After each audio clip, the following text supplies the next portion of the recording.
Halo semua, selamat malam. Patrisius Jiwandono di sini masih dengan topik penelitian kualitatif dengan bantuan software NVivo. Topik saya kali ini adalah tentang autocode, yaitu bagaimana kita melakukan autocode untuk satu dokumen. Tapi yang sekarang, yang autocode yang akan saya bahas adalah bagaimana kita melakukan autocode untuk dokumen-dokumen transkrip wawancara yang belum kita kodekan. Jadi ceritanya adalah saya sudah mengkodekan 2 file transkrip, kemudian masih ada file-file transkrip yang belum saya kodekan. Nah, supaya membuatnya lebih efisien, maka saya akan melakukan autocode pada 2 dokumen yang belum saya kodekan sama sekali. Saya ingin mempersingkat waktu pengkodean saya dengan melakukan autocode berdasarkan 2 dokumen yang sudah saya kodekan sebelumnya. Nah, ini akan mempersingkat proses, tapi seperti nanti akan saya tunjukkan, ada beberapa hal yang perlu diperhatikan, dan ada beberapa hal yang mungkin tidak sesuai dengan ekspektasi kita.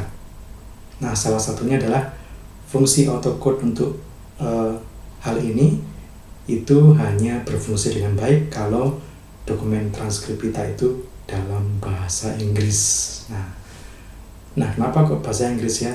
Ya karena NVivo itu dibuat tentunya berdasarkan masukan-masukan bahasa Inggris, sehingga dia menjadi lebih baik, menjadi lebih efektif kalau dia membaca naskah yang berbahasa Inggris. Apakah dalam bahasa Indonesia tidak bisa? Ya bisa, tapi hasilnya agak kacau ya. Supaya menjamin bahwa autocode ini berfungsi dengan baik, maka sebaiknya Anda belajar bahasa Inggris ya.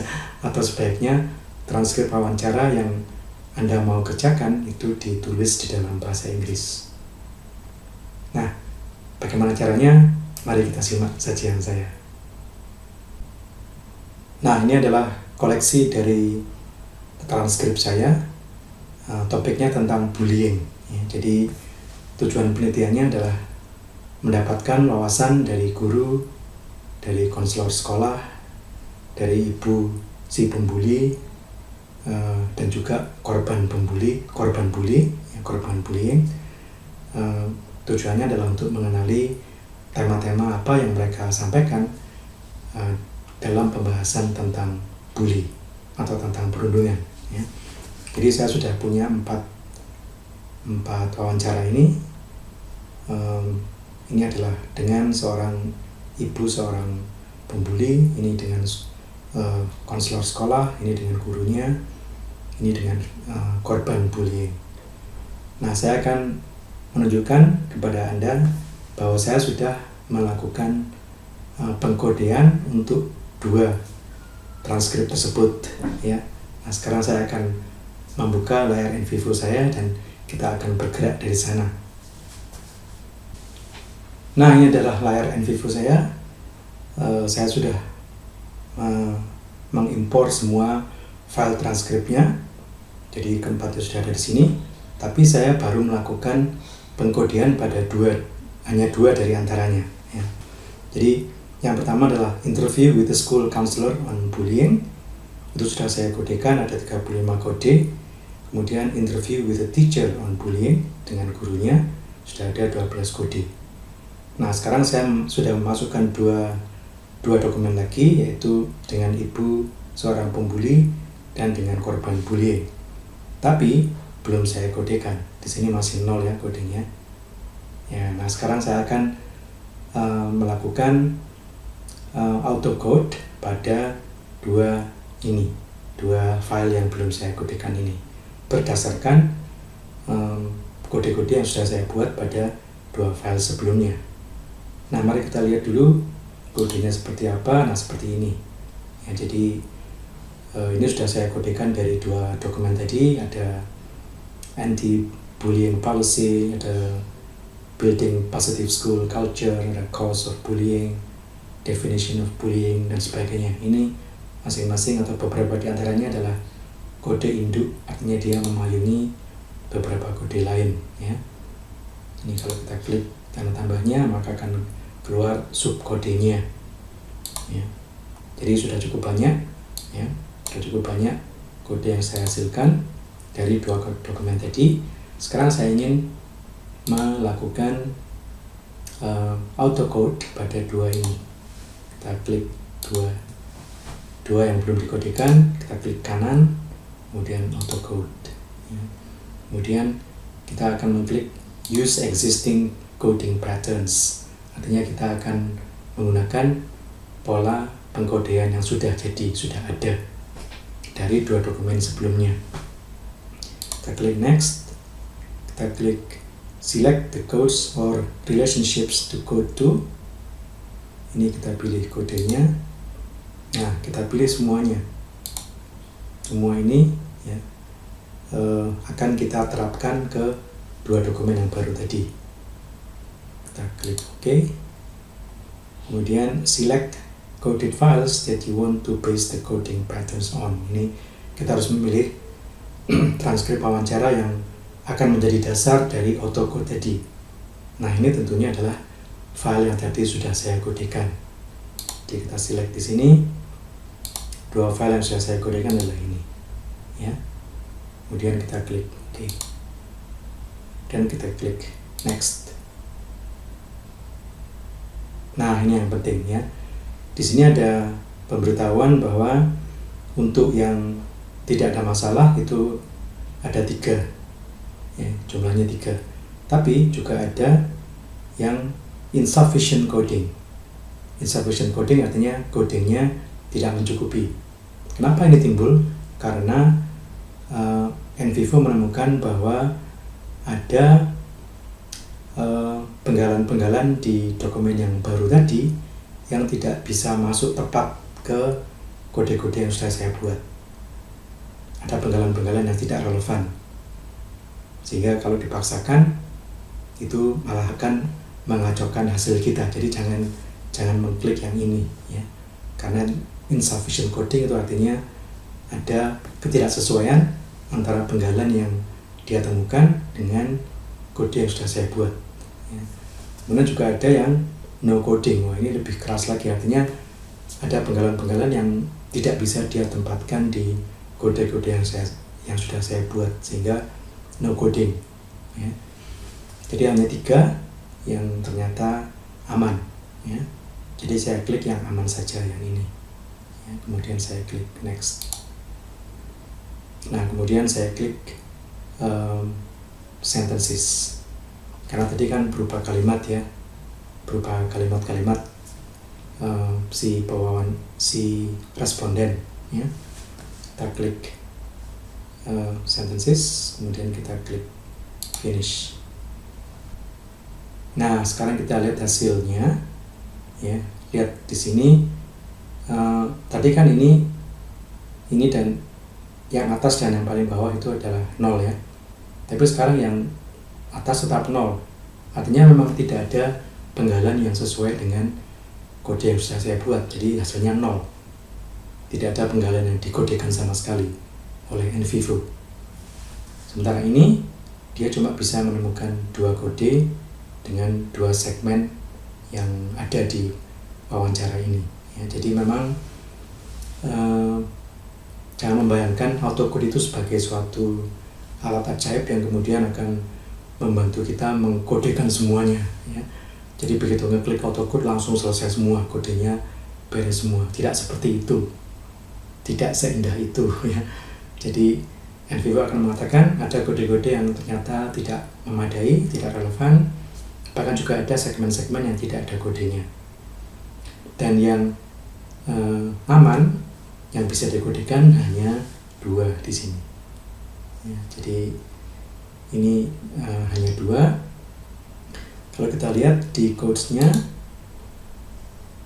nah akan kelihatan di sini pada jumlah filesnya. Kita lihat ya,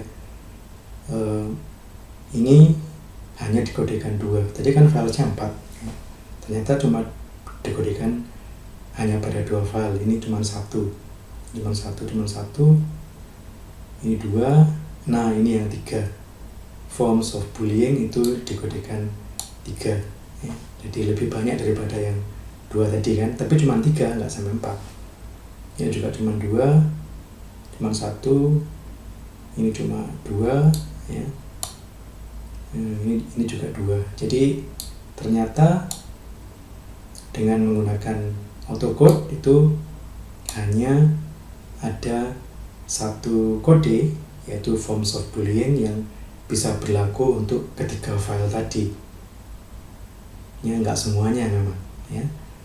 Oke, jadi di sini kita bisa, kalau kita ingin melihat hasilnya atau kode-kode apa itu, ya kita tinggal mengklik forms of boolean di sini. Kita klik untuk melihat penggalan-penggalannya. Nah, ini ya. Ini adalah penggalan-penggalan yang dia masukkan ke forms of boolean. Ini kita akan tahu ini file mana. Jadi ini interview with the school counselor on bullying.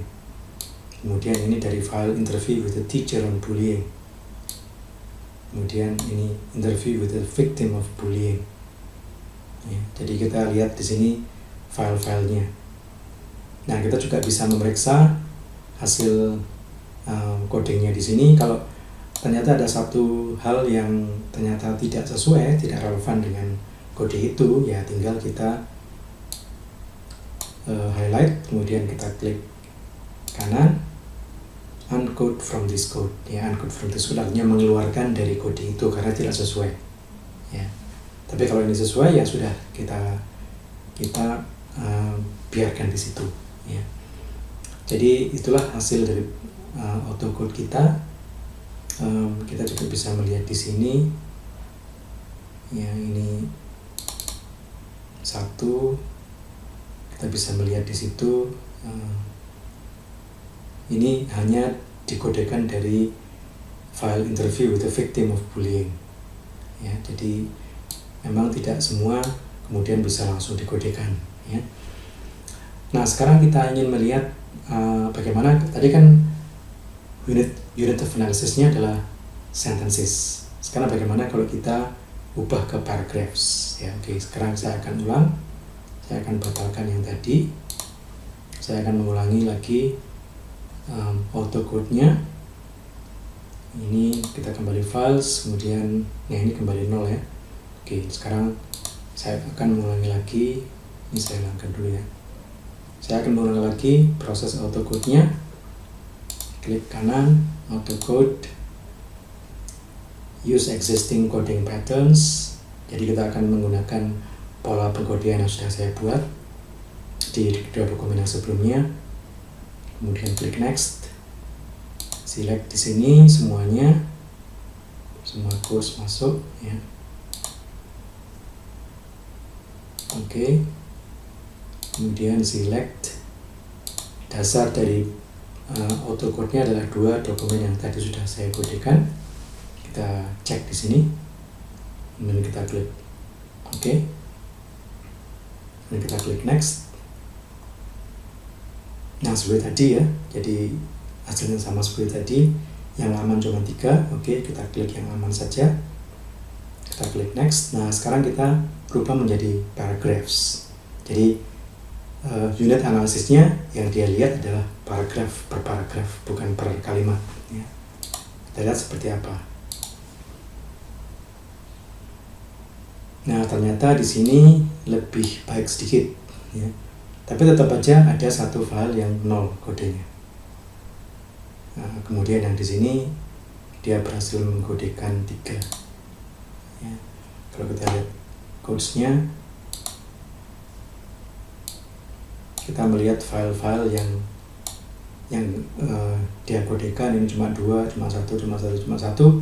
Ini ada 3, dia mengkodekan 3 file ya. Kemudian forms of boolean juga 3 ya. Jadi lebih banyak filenya daripada yang kalau kita unit analisisnya adalah sentence. Jadi kalau unit analisisnya dirubah menjadi paragraph, itu ternyata hasilnya lebih baik sedikit ya. Tapi tetap saja ada yang 0 tadi kan. Kalau kita lihat di sini, nah ini tidak terkodekan sama sekali oleh autocode.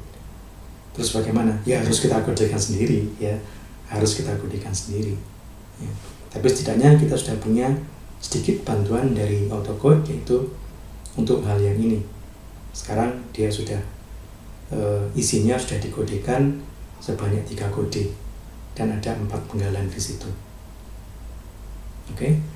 Mungkin ada yang bertanya, gimana caranya supaya lebih banyak? Nah, kuncinya adalah kita harus mengkode lebih banyak pada file yang lebih banyak juga, ya. Jadi kalau misalnya Anda bekerja dengan 15 file, 15 transkrip wawancara terpisah, maka fungsi AutoCode itu tidak akan berfungsi baik kalau Anda baru mengkodekan cuma 2 file, kemudian langsung melakukan AutoCode untuk ke semua file sisanya. Yang seperti itu tidak akan berjalan dengan baik.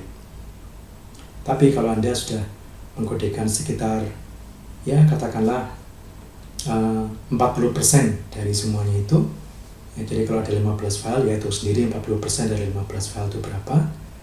Kalau itu sudah selesai dikodekan semua, baru Anda bisa melakukan fungsi AutoCode untuk file-file sisanya.